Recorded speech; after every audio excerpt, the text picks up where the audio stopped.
Yeah. So one of my favorite ways as a professional to work on my emotional intelligence is to think about my self-awareness.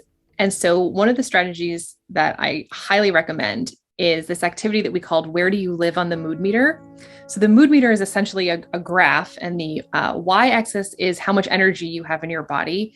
And the x-axis is how pleasant you're feeling, right? So it forms four quadrants. And you can use this to think about your body, think about the pleasantness in your mind and the energy level in your body, and then plot yourself on this Cartesian plane and then assign it a feeling word. What you can do if you do this over time, I do this 5 times a day.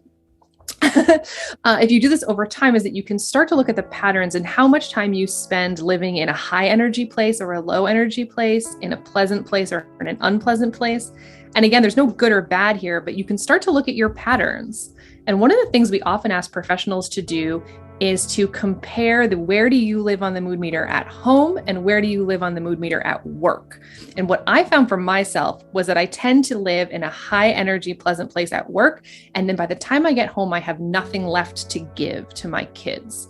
And so what can I do, right? This pattern doesn't work for me. What can I do to change either what's happening at work, what's happening at home, or potentially what can I do on the commute home? Listen to music instead of the news, perhaps, so that when I walk in the door, I still have something left to give to my children.